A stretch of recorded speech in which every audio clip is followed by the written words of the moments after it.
Avec ses 4 dromadaires, Don Pedro d'Alfa-Rubera courut le monde et l'admira. Il fit ce que je voudrais faire si j'avais 4 dromadaires. La photo, c'est la chasse. C'est l'instinct de chasse sans l'envie de tuer.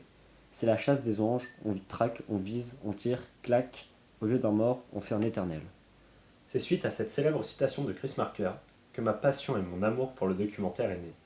Je suis donc parti à New York en espérant trouver une histoire à raconter.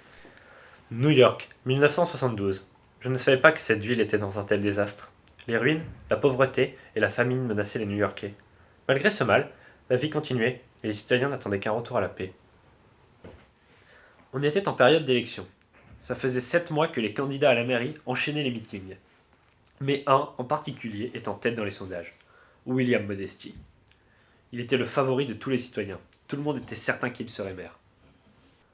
William Modesty n'avait qu'une seule idée en tête. Débarrasser la criminalité de cette ville.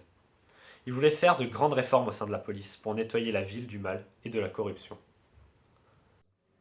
C'est dans des endroits malfamés, comme le bar où les loupards viennent élaborer de mauvais plans contre la société new-yorkaise et l'abondance des marchés noirs, que la ville se transforme en égout en plein air. En faisant mon enquête dans ces fameux bars, je fis la rencontre d'un certain Enzo, ex-orthophoniste à la retraite. Il m'expliqua qui était derrière cette mafia si puissante. Johan Tanner, le voleur de meubles. Il était le gangster le plus influent des États-Unis. Son empire s'étendait de New York à Los Angeles, en passant par Chicago, Miami, San Francisco et Boston. Il volait les meubles dits citoyens et les revendait pour le double du prix dans les marchés noirs du Cambodge. Mais Enzo me parla d'un autre homme, dont personne n'avait le nom.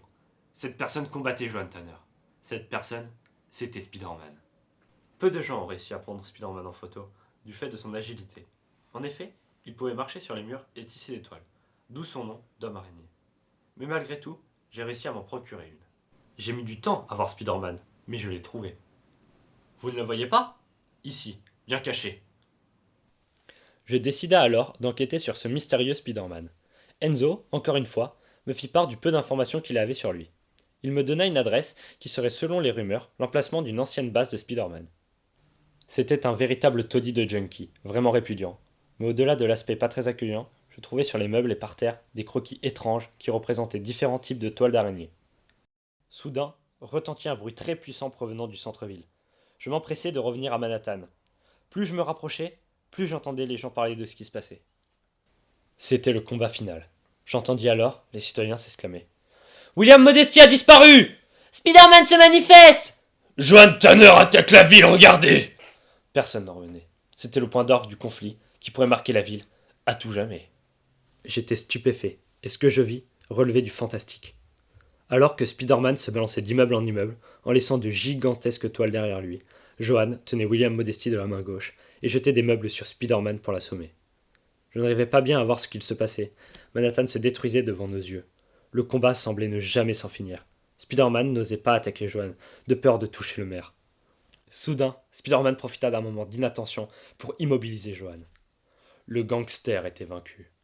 Mais ce n'était pas fini. Tanner avait mis une bombe à retardement sur William, le futur maire. Il ne restait que 15 secondes avant l'explosion. Spider-Man s'empressa de prendre la bombe et se sacrifia. Pour la ville.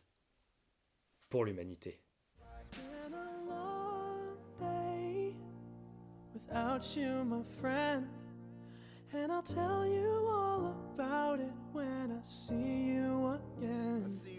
We've come a long way from where we began. Oh, I'll tell you all about it when I see you again.